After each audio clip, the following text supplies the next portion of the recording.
What is going on, everybody? Welcome to the wild card round edition of the Pro Football Focus Fantasy Show here on RotoGrinders.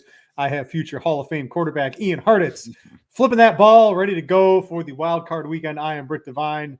Welcome, everybody. This is going to be our last show of the year, I believe. It's been a fun season. Ian, thanks for running it back this year, but that doesn't mean we're not prepared for the wild card weekend. What's going on, my man? Great day to be great, Britt. Let's end the season in style. Couldn't quite drag my props up to 500 like we were hoping for, but got one more week to try.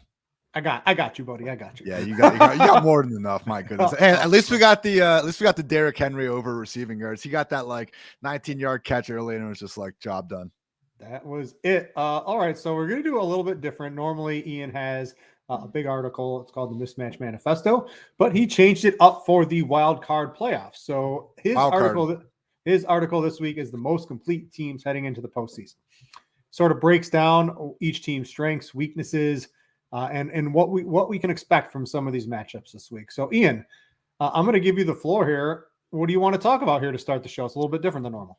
Yeah, we can just kind of go through the matchups more so through this lens, and I just think it does a better job. But if we want to look potentially at more so the spreads and stuff like that too, showing just like who is most complete. So basically the one obvious limitation with this is we're giving the same amount of overall weight to like a team's run defense as we are the passing offense. So when you see a team like Cincinnati ranking, ninth in the league, they were also an outlier last season in this, where they were ranking much lower overall. But what do they do really well? Throw the football. And in 2023, that can cover up a lot of your other limitations. But specifically now looking at the wild card week, I mean, again, first game, Seahawks and the 49ers, just you don't even see the 49ers have a weakness at all, man. Like they're rushing offense a little bit, but even with that, I think it's more so just due to Elijah Mitchell and Trent Williams having to miss a little bit of time here or there. So going against Seattle, man, yes, Kenneth Walker has been doing his thing. DK Metcalf and Tyler Lockett are a great tandem and everything, but that Seahawks defense, man, as much as we might like Woolley, the rookie corner and stuff,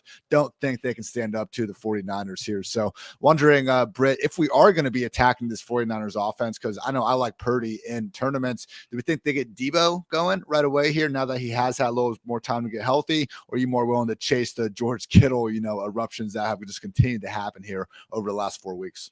Tight end versus Seattle. That's all you need to know. That's been my prop for the entire season. I'm not on it this week because I do think with the addition of Debo back, that maybe he gets a little bit more in there. I did points bet for some reason, the rushing line on Debo Samuel. I put this up on Scores and Odds. For like a couple hours was at 5.5 yards, where every other book was at 13.5. So I got buku bucks on that. I even hedged it a little bit on the under 15.5. I've got too. So I'm hoping that one comes through. That one won't be talked about on the show as an actual prop because I don't know what points bet and Resorts World we're doing hanging that line. But yeah, I'm a little. I like the Purdy touchdowns. He's been insanely efficient from the touchdown perspective, and I think there's no reason to think he can't do that against Seattle. I think it's a big Christian McCaffrey week. I think he's clearly going to be used basically every play until this game's out of hand, which is really how he's been used since they've gotten him. So I like him, but I don't know. I think Kittle can get there, a little too high priced in DFS, and not a strong take on his prop this week. He has, like, when he's been scoring all these touchdowns, I don't think he's had more than 8 targets in any of those games. I mean, that was what surprised me. He played 15 games this year, and we got the 11 touchdowns, which was good to see after so many, years where we were just screaming for regression the following season, but just only like 5.8 targets per game throughout the season. Would have thought that would have been more. Last game on Saturday, we got Chargers at the Jaguars, and when you look at what the Chargers have done best, it's throw the football, and now, unfortunately, as everyone's been bemoaning on Twitter, we are not going to have Mike Williams out there due to a fractured back that came from playing him in a meaningless Week 18 contest. So I remember I was talking about this last week, Britt, basically like talking about the Chargers saying, yeah, they have nothing to play for, but seems like they're just going to kind of go out there anyway and do it. It was stupid, man, but they were just, it happened. So I would play, right? I get it for a drive, right? My thoughts, if I was an NFL coach in a meaningless game, I would tell my team, we're going to play you starters. If we're going to play, we're going to do 2 drives. And if we score on the first drive, we're done. Just to keep the rhythm, everything intact. I get that. But playing a half or 3/4 or the whole game, and then after 2 of your elite players get out, you're still playing all the starters, makes absolutely no sense. I don't understand. Like, it's not a fireable offense because I think he's a good coach, but that's a fireable offense almost.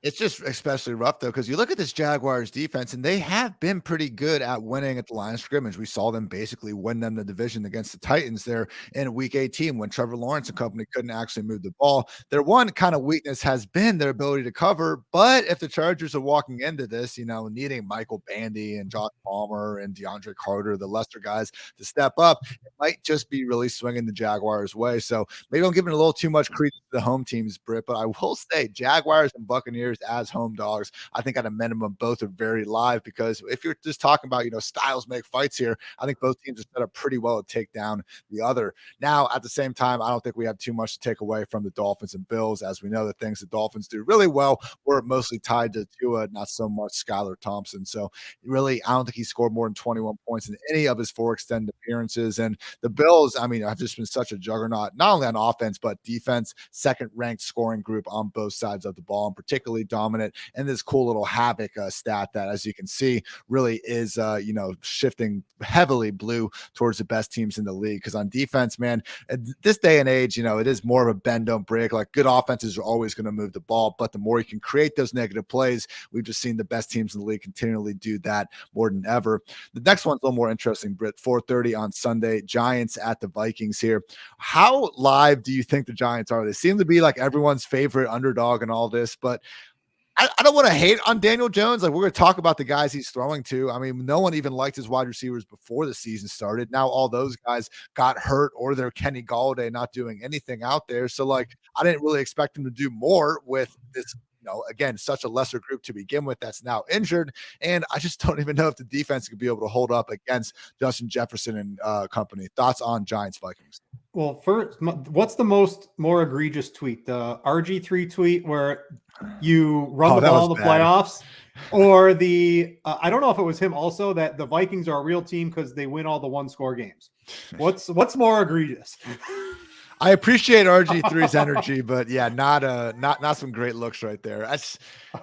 We'll see. I guess I'm definitely on the Giants. All 3 props I'm going to talk about and this are coming from this game here. So I like offensive fireworks. I don't know if either defenses will be able to stop offense, but if the Giants, they're way down here in the bottom here, but it's not like Minnesota's one of the best teams. We know they're sort of fraudulent. Minnesota only won by 3. The Giants had one of their best offensive games. I don't know. I think they're reasonably live. I'm with you on the Jaguars. We're going to butt heads a little bit when we talk about this Cowboys Buccaneers game, but I don't know. I think the Jaguars for sure are the most live underdog this week, and I would probably put the Giants second. I will say Daniel Jones has been playing better, even with these lesser parts, especially over the past 4-6 weeks of the season. And the Vikings do come into the playoffs based on these, several statistics I used to get these overall ranks with the single worst coverage unit still available. So Patrick Peterson, he has had a pretty good year. Harrison Smith is always going to be out there doing his thing, but I think the other pieces haven't quite risen to the occasion.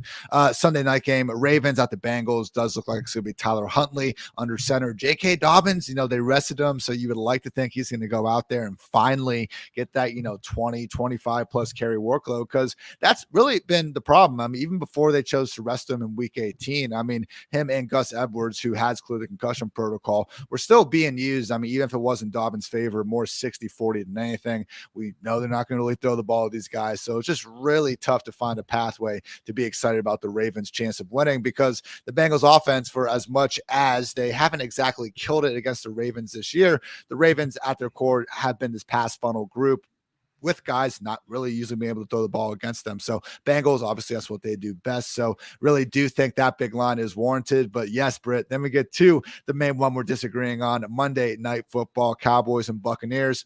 Look, these numbers say the Cowboys are better pretty much everywhere. The Buccaneers have by far the worst rushing offense in the NFL. I thought this stat was fun. 42 qualified running backs, 41st and 42nd in yards after contact per carry, Leonard Fournette and Rashad White. Like, it is brutal out there, even past the offensive line issues. So that said, the defense has been, they've had their moments. The pass rush isn't nearly as dominant as it was in past years, but they're still fairly stout against the run. And Carlton Davis and those guys have been able to get after some good passing attacks, at least on occasion. So it just comes down to, like, can Tom Brady, and I think this offense that we did finally see crack 30 points and have a good performance in week 17. Can that group actually appear against a Cowboys defense that, let's face it, over the past 3 weeks, Sam Howell, Gardner Minshew, Josh Dobbs, like these guys have been moving the ball up and down the field against what we thought was a top 5 defense. All comes down to if the Buccaneers can hold up their end of the bargain and scoring, 20, 30 points out there. Because we know the Cowboys, even if they do not have, the 40, 50 point explosion, number 1 ranked scoring offense since Dak returned. I have a hard time thinking they're going to be held under 20. That said, I don't see this version of the Cowboys defense locking down TB12 and company. Why are you on the Cowboys, Britt? So that's one of my spread picks. I think my best spread pick of the week is actually the Cowboys. And I just think the Cowboys, I know they've been susceptible on the defense in recent games, specifically in the passing game, which certainly plays into the Buccaneers. But you look at what the Buccaneers have been doing down the stretch here. They barely beat the Saints, Cardinals on like their 4-string quarterback. They only lost to the Panthers because they were just like, hey, Mike Evans, it's cool, go score a bunch of touchdowns, right? Like you just look at what they've been able to do down the stretch. They got absolutely wobbled by the Bengals and the 49ers. And I think the Cowboys are much more towards the tier of they're not in the Bengals or the 49ers tier, but they're clearly, 3 tiers above the Cardinals, the Saints, and the Panthers. Yeah. So I just think this is a mismatch. If that week, I don't know what the look ahead line would have been on this game. I always like looking at those, especially in the playoffs. As you get into it, I think you get some really nice advantages, but it would have been, 5, 6. And because we got that horrible game, it's gotten down to 2.5. And to get the Cowboys under the field goal, I know you're going against Tom Brady. Well, one of the best, I think probably, right? The best quarterback of all time. Cowboys have never beat Tom Brady. Well, I don't know. There's a whole lot of narratives you can look into things like that. I am firmly on the Cowboys. That is one of my best spread picks of the week. I have a teaser coming up too. They're not in it because I don't like crossing. You cross the 0 in the playoff game, it's sort of pointless. So you're not really getting anywhere in that one. But I like them as a spread, especially under a field goal. I know earlier in the week it was like 3.5 or 3. It's down to 2.5. So somebody smart, someone with a lot of money is obviously betting on the Bucs, but it ain't me this week. Fair enough. So yeah, we are going to be deferring on that one. Yeah. I mean, again, it comes down to, we're waiting for Brady and those guys. I mean, cause that was the whole thing. Byron Leftwich, coming out and making fun of fantasy football. And I ranted about that, seemingly every other day over on the PFF Fantasy Football Podcast. But even on, last couple of weeks playing a little bit better, 25th ranked scoring offense on the season. So the defense is really why the Buccaneers were even able to squeak into the playoffs in the first place. So I do think they match up fairly well against the Cowboys. I mean, that beat down in week 1 has to mean something. I know it was a different stage of the season for both teams, but man, that was the worst Dak has looked all season, you could argue, with the exception of week 18. But then with that being his last week, and then also last time he played this defense, not 2 trends I'm exactly loving going into that. But to your point, it's small sample size potentially. So yeah, I like the Bucs +3. My other spread pick is going to be the Bills -13.5, going in the opposite direction here. I know it is a steep line, but this Bills team, I don't want to call them front runners, but they do get really ahead on teams when they start beating down, an inferior opponent. They have covered that 13.5 points on 5 separate occasions throughout the season. And with 4 extended appearances, Skylar Thompson under center, Miami's only scored 17, 16, 21, most recently 11 points. So if it was just, the Dolphins offense with Tyreek and Waddle versus, an average Joe's defense, maybe they could have a better chance of keeping up in a shootout. But again, look at this chart, man. The Buffalo Bills defense is really legit at all 3 levels of the defense. And as much as losing guys like Von Miller earlier in the season definitely hurt, they have gotten a couple reinforcements like Tre'Davious White throughout. So as long as they can keep making issues for Miami at the line of scrimmage, where they haven't been great all season, I can see Buffalo running away with this one. How come Miami didn't do the Titans thing where they go and sign, off a practice squad? Because Skylar Thompson ain't it. Teddy Bridgewater's not going to make it. Tua's not going to be in there. Why not 2 week? Can you even do that this late in the season? I would have, you got to try to do something. Skylar Thompson ain't going to be at the playoffs. I actually, this was a 3D chess move. So my first thought was Josh Johnson, because that's the guy we see go to every single team, basically over the past 15 years. He's 35 now, but he is actually on the 49ers, I believe, still on their practice squad. So Kyle Shanahan is ready for this situation if something happens to Purdy and Jimmy G. All right, so that's going to do it for the the article Ian has. If you want to read this or anything else over a Pro Football Focus, it is not too late to get a subscription over there to expand your football, fantasy, sports betting knowledge into the playoffs here. So let's round out a couple of our spread picks. I think you got yours. I mentioned the Cowboys. I'm definitely on the Jags at +2.5. They're the better team to me, pretty clearly. I know Justin Herbert last year over Trevor Lawrence for sure, but this year, I don't know. I think they're reasonably close. It's not like Justin Herbert's lighting the world on fire. They just lost their top receiver. Jaguars are at home. The Chargers are stumbling and fumbling into the playoffs a little bit like usual, and the Jaguars are not. The Jaguars wasted the whole first half of that Tennessee game, not passing the ball, stupid trick plays, running into brick walls. Now's the week they can run into brick walls because there are no brick walls. They should be able to run with ETN. They should be able to pass. I believe it will, because I think Trevor Lawrence and all of his receivers, he's got a healthy wide receiver crew out there.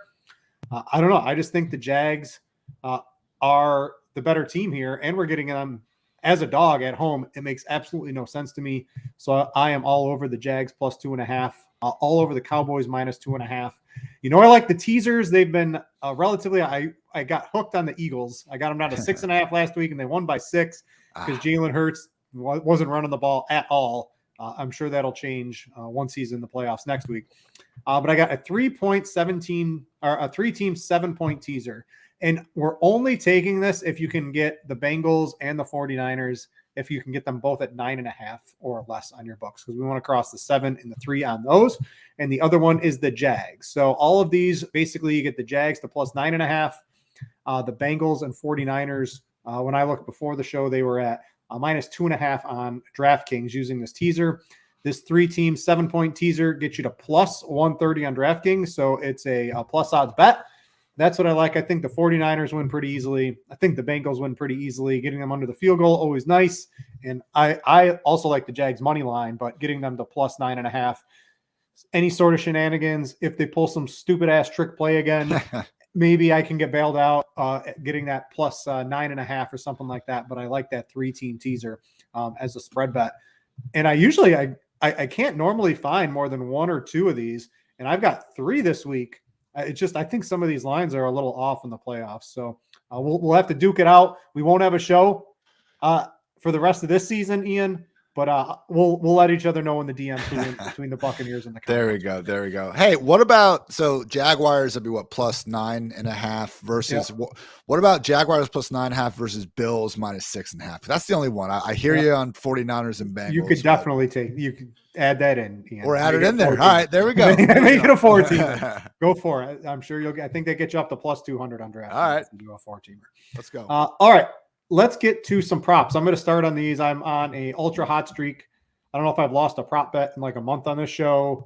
29-10 to end the season. Looking to add to that. I've got 3 for you real quick.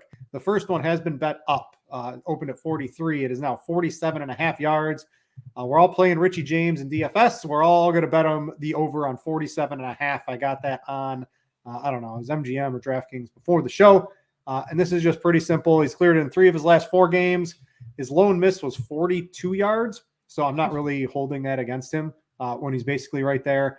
And it's the Vikings. And this comes down to rational coaching. I've talked about this on my prop shop show I did with Chief on Tuesday. But Brian Dable seems like a rational coach. And you want to pass against the Vikings. They've given up the 2nd most passing yards on the season. You don't really want to run too much against them. I'm expecting Daniel Jones. Do I expect him to have over 300? I think, what do you have, 340, something like that in their first meeting? Not expecting that, but I also don't expect him to go under his 235 prop. That's not the official one for Daniel Jones I'm going to talk about. But Richie James just looks way too good at 47.5. If you're on the prop sites like Prize Picks or any of those things, his reception prop is at 4. And you can also get his reception prop on sportsbooks at 4.5 at plus money. So go, Ian, break out the phone, go get some bets in. I can do this now. It's legal in Ohio. Yeah, this is what I do during the show. If there's something I like, go get them. But the one I'm going to do on the show is over 47.5 yards, but I also like the over 4.5 receptions at plus money. Makes absolutely no sense. Prop number 2, Justin Jefferson, 91.5 yards. I was very surprised to see this not come out at over 100. I think it's just a discount from he had the Packers game, right, where he got basically shut out. And then last week was half a game. And I think that lowered his line maybe a couple of yards. But at 91.5, absolutely ridiculous. He has cleared 91.5 if you take out those last two games in 11 of 15 games. Last game against the Giants, 16 targets, 12 catches, 133 yards. I don't know. I think there's going to be a lot of offense in this game. Justin Jefferson, too low, over 91.5. That's on MGM. The other one I'm on is TJ Hawkinson at 4.5. I thought for sure I'd be looking at 5.5 when I open up the sports books. And to get him at 4.5 seems pretty ludicrous. If you don't count last week, he's over this in 7 of his 9 games as a Viking. He had 16 targets against the Giants last time out. You don't pass, you don't run on the Giants.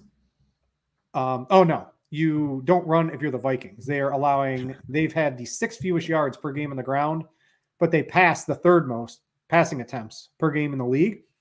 And all those are going, it's a TJ Hawkinson, Justin Jefferson offense right now. They know they can't run. This is the playoffs. Now, I guess I need to ask you this. Does this count as a primetime game?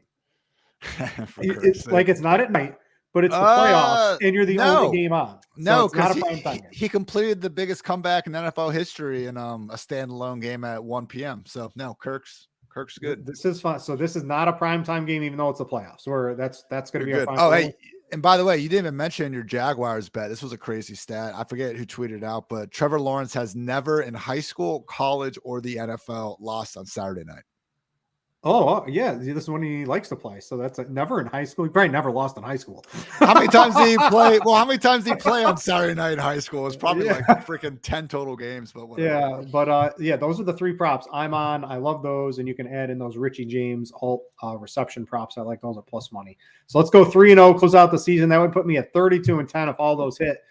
29-10 on the season. So like all of those props. You've got a couple. I'm eyeing your second one you got here. Let's talk Travis Etienne here first, because I like him completely in this game. Rushing yards, you're mentioning it from the receiving angle. I think I'm going to put that in right now. Yeah, I mean, right now, over 15.5 receiving yards. He's cleared it in 4 straight, averaging 18.6 on the season. He got 30 yards in the first matchup between these teams earlier in the season. So with Etienne, no, we haven't seen instances where they've given him, these 7 or 8 targets. I was thinking before the season, my comp was hopefully being this AFC version of DeAndre Swift. And when James Robinson left, he ended up getting enough work as a rusher that it didn't make that big of a difference for fantasy purposes. But still, Etienne, capable enough receiver. And when you think about some of these teams in the playoffs now, this is the time to just unleash him and let him get back to that 80-90% snap guy that he really has been more times than not. Just over these past 2 weeks, they were able to rest him a little bit more going into the playoffs. So I think Etienne gets an expanded role both overall and then potentially in the passing game if we do see the Chargers Jaguars start to shoot out a bit, as I think is very possible. So Etienne over 15.5 receiving yards. And it's one of those things where it's similar to the Derrick Henry one last week. I mean, obviously Etienne isn't matched up against the Jaguars defense, but he is one of those just quick hitting, fast enough guys where if he gets the ball just one time in the flat, I think he can cover this on a single play. Also, I am a fan of Tyler Boyd over 33.5 receiving yards. Talked earlier about this Ravens defense being so stout against the run, especially once they were able to add Roquan Smith to the equation. But Marlon Humphrey in that secondary, they played well in the first 2 matchups against the Bengals, but overall on the season, they really have not been able to slow down good passing attacks. So just 33.5 receiving yards for Tyler Boyd. And for a life of me, I just don't know why it's this low. I think he could add 10 to this and it'd still be a reasonable enough bet. He's cleared 33.5 in 10 of 16 games, averages 47.6 receiving yards per game on the season. And again, I think it's a good matchup against the Ravens defense that stops the run. And guess what? The Bengals have been terrible at running. So if there is ever a time for Zach Taylor, who let's give him some credit here. Last 2 seasons, once he's had Chase and Burrow and everyone, things have been going much better for the Bengals, and Taylor obviously attached to that. And in this one, basically play to your strength because that's playing straight into the Ravens' weakness. Tyler Boyd over 33.5. I've got a bonus one. This is going to count. So I put in the ETN bet, and while I was at it, I was looking up some other running back props. This is also another one of my favorites. I was getting it on Prize Picks before they adjusted to the Mike Williams news. and is back. I was getting it at 35.5 yards for receptions or receiving yards for Austin Eckler. It is back up on DraftKings at 37.5 at -115. And without Mike Williams, I don't know if it's like every time, but his performances have been reasonably high. They go up quite a bit with Mike Williams out of the lineup. So I'm going to add this as a fourth prop. Austin Eckler over 37.5 yards. Go get that one, Ian. Receiving yards, I would recommend DraftKings.com had the best line for that one. So that's what, 6 props, a bunch of spreads. Me and Ian are going head to head in the Buccaneers Cowboys game. We'll see how it plays out. I want to move now to some DFS talk. Let's focus. We're going to focus on the 6-game all game slate that DraftKings is hosting this week. So you can, pick and choose other slates based off of some of our analysis if you want to, but I'm playing the 6-game slate. I like more games, more better. That's how I like to play my NFL DFS, pretty much all DFS, although basketball can get a little crazy on the big slates with too much injury news. So let's talk about quarterback first. And I think there's still people playing plenty of cash games and also tournaments. It's really cash games to me is pretty simple. It's Josh Allen if you have money. It's Daniel Jones if you don't. I expect Josh Allen to have a big game. I'm a little worried that maybe they don't need him, but you got to think if they have a big lead, Josh Allen's probably going to have a good game unless, a defensive touchdown, Nyheim Hines runs one back again. Probably not going to happen. That was just truly special to see Hines do that. Who's the baseball? It was D. Gordon that hit the home run after Fernandez died in the boating accident too, I believe. Oh, that was a great moment. Yeah, so those things are truly special sports moments. So that was very nice to see.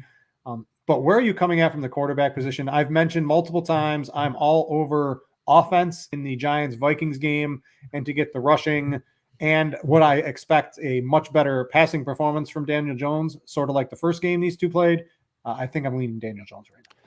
I'm also leaning Daniel Jones. Richie James is obviously a cash game lock at wide receiver, so that stack just sets up very nicely. And, we've seen Stephon Diggs sometimes in these games recently, and also you look at a couple of the playoff games over the years, not exactly get those, 12, 15 target explosions. I know he's more than capable of getting those as well, but I just, when it's Stephon Diggs versus Justin Jefferson at the top, I'm very fine going with Justin Jefferson and then a Keenan Allen potentially with Mike Williams out of the picture. So for me, it's one of those things where I don't really see myself wanting to force Stephon Diggs in the lineup, which makes it less willing to stack him with Josh Allen. And then also Jeff Wilson really setting up as someone that we're going to want to, just eat the chalk and cash, and for good reason, being just 5.4K with Raheem Mostert seemingly out of the picture, then okay, I get it. But then that's a running back on the other side of the ball. So smaller slates, I know it's not a complete, 10-11 main slate like usual, 10-11 team, or just game, I should say, main slate like usual. So we, might be able to break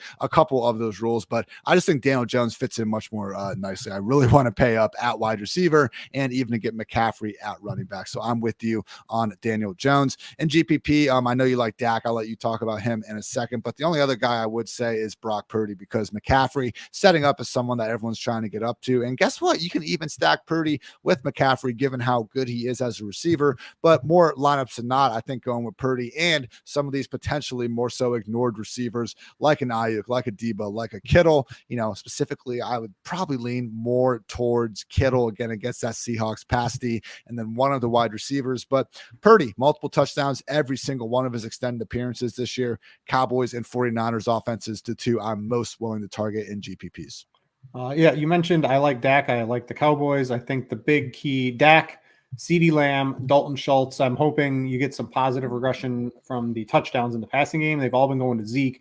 I'm really hoping Kellen Moore focuses on the passing game in this one, because if he does, he did that week one, not this year, but last year. He threw the ball like 60 times. I'm hoping there's a repeat of that, because I think this Cowboys offense could really shine. And on the flip side, I know you like the Buccaneers. I'm going to add in Tom Brady with Godwin and Evans, because I do agree with you that their defense has been pretty shaky in the back end, and they're not going to win this game running the football. I think this could be both quarterbacks could throw the ball 50 times if this game gets going. The Cowboys pass rush is unreal. Like we all know that, but Brady gets rid of the ball faster than pretty much any quarterback out there and can somehow maintain, the high average target depth downfield. So yeah, man, I mean, if there is going to be a game that's going to shoot out other than Chargers, Jaguars, I do think Cowboys, Buccaneers probably has the best chance on both sides. Yeah, Dak and Brady, both, they're the third and fourth lowest owned quarterbacks from our projections up at RotoGrinders right now. So out of all those, Trevor Lawrence, Cousins, Herbert, Burrow, Allen, Daniel Jones, only Purdy and Geno Smith. And I know you like Purdy, but I'm not playing Geno Smith. So and Purdy has been very efficient. I don't know if he has the ultra ceiling. I think he can certainly get there, especially if McCaffrey and, I don't know, the San Francisco offense is so good. Yeah. But Dak and Tom Brady are the GPP plays for me. Let's go to running back. So running back for me. So I guess here's how I'm looking at the slate from more of a cash game perspective is you've got Daniel Jones at quarterback and the receivers. So now we have Justin Jefferson. I think we're all going to want to play him. Keenan Allen has ascended towards someone I'm looking to play now because without Mike Williams, should get, if he doesn't get double-digit targets, I would be extremely surprised. And if he doesn't approach double-digit receptions, I'd honestly also be surprised. So we have those. We have, one or two cost savers at the wide receiver position. Richie. You got Richie James. So running back to me is I'm sort of filling in last with players that I'm okay with. And I understand wanting to get into McCaffrey. I think McCaffrey for sure is going to be playing 95% of the snaps while this game's in contention. There's no reason you trade for Christian McCaffrey and you don't use him in the playoffs. Even if you have Elijah Mitchell, who I think is a decent running back, you're playing Christian McCaffrey. So you also have Austin Eckler, who I expect to be heavily involved in the passing game and basically do everything he can around the end zone, scoring and all of that. They are expensive. So I guess to you, if you had to sacrifice Justin Jefferson or Keenan Allen to get a Christian McCaffrey or an Austin Eckler, would you do that, or would you be more apt to play the wide receiver? Right now, I think you can squeeze them all in, but when you have, again, this kind of build we're talking about with Jeff Wilson also involved, it leaves you kind of in that lower 5K, upper 4K range, depending on what you want to do tight end and the defense. So that's my one reason I might want to move off of McCaffrey. I want to keep those receivers, but if anything, I want to get off of CMC just so I could, more so get the, Travis Etienne, Tony Pollard probably instead, and just kind of live with that, because in that lower 5 point, under Jeff Wilson, really, it's like Josh Palmer, Fournette, Mark Andrews, Rashad White, Hawkinson. Like, I don't really want to double up tight end if I can help it. So not a big fan there. We do have Devin Singletary at 5.5 and Dobbins at 5.7, who I like in tournaments, but in cash, I'd say if anything, getting off to McCaffrey just to get Etienne and Pollard, who I think are both going to be able to see 15 plus combined carries and targets in their own right. That'd be the route to go for me. You like add in Kenneth Walker, who I think most weeks would be in contention at 6,100. I have a very hard time finding for him against the 49ers, who've just absolutely limited running back performance all season long. Do you prefer Etienne and even Pollard over a guy like Kenneth Walker, who, I expect Kenneth Walker to basically play, 80+% of the snaps this week? I do. The problem, they might do that with Kenneth Walker and say, it's the playoffs, screw it. But we've seen them this year really insist on keeping one of Travis Homer or DJ Dallas involved on pass downs. They'll throw it to Kenneth Walker a bit. Last week, they finally did give Kenneth the 87% snap rate. So that was good to see. And hopefully he will, continue to have the 20 plus carries. So I just still lean. I still trust Pollard and the Cowboys offense more than I do the Seahawks. And I do think that Chargers run D, even with Joey Bosa, is still such a big weakness. So I'm still taking Pollard and Etienne over Walker. But you know what? I take Walker over Jeff Wilson if you do think that's going to be bad chalk. So. And I got a combo here for you. So pay attention. Do you want McCaffrey and Chris Godwin or Eckler and Keenan Allen? Ooh. This is a direct swap on DraftKings. I think this is the 2v2 almost everyone's going to be on this week. I think I prefer McCaffrey And Godwin. Yeah. Godwin, man, one game all season without 6+ catches. I think excluding week 18 when they were resting some guys. And then the one game he didn't have 6 catches. This was once he came back from injury in week 4, was the game he dropped a freaking touchdown that Russell Gage ended up catching. So you can even call that one the assisted score if you don't mind. All right, let's go from the run. I know you mentioned Devin Singletary. I like your J.K. Dobbins call. If they're going to do anything, they're going to try to take the game down to as few possessions as possible and run the ball. I like J.K. Dobbins to reasonably have a good game. You mentioned Singletary. I'm going to throw Cook out there as a GPP play. The passing game is the Bills are just going to pass. They're not going to really try to run in this game. And you don't really run on the Dolphins. You pass all over them. And in previous matchups, the receiving backs have gone nuclear in the receiving game against the Dolphins. So I'll throw Cook as bait. I think Cook's probably the cheapest running back. Like I would play him not 100 out of 100 times over Elijah Mitchell, but Elijah Mitchell's going to need the stat line he had last game on like 5 to 7 carries and mop up duty and a touchdown to basically make it work, where Cook is going to be involved all game long. Maybe a Gus Edwards. Maybe you could play Gus Edwards, but I would play Cook for sure over Gus Edwards in a game like this. So I want to throw in Cook as a tournament play. Receiver. Let's first guy in for you as at wide receiver. If is it Justin? Is it Justin Jefferson or is it Richie James? It's both. Justin Jefferson versus Richie James straight up. What a time to be alive. But it's lineup construction. I think Jefferson at 8,400 is too cheap. I think he is an absolute must play this week. Yeah, no, I think Jefferson and Richie and Keenan, those are our locked in 3. I'm sure a lot of everyone else is going to be getting behind them as well. So it is scary, fading the Dolphins guys. I do think they make some sense in GPPs because we just know how damn good Waddle and Tyreek can be at all times. So those guys, the Buccaneers, and then you did mention CeeDee Lamb, but if we were going to maybe see Michael Gallup start to get going, he's still out there all the time. And I know they just brought in T.Y. Hilton. He's been getting maybe some of the air yards in the first few games out there. But Michael Gallup, if you do want to get off of some of those cheap, chalky Giants receivers, he is a sub 4K receiver that we have seen, especially more so in past years, put up some big time performances. He did have the 2 touchdown game a couple weeks ago here in 2022. So, man, just I think overall in tournaments, I want to fade the Giants wide receivers because they're going to be carrying a lot of that chalk in that range, going instead to Michael Gallup, and then focusing on that Buccaneers passing game as well, because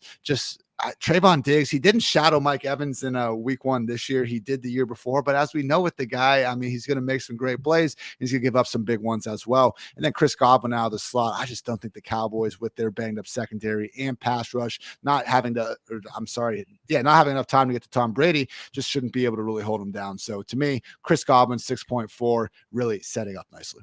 All right, I'm going to throw some sub 10% owned projected players on the big slate at you. Oh. And let's try to figure out a couple that could possibly get there this week. I'm looking for, first and foremost, both we've got Richie James at a pretty high ownership, if not the highest on the slate.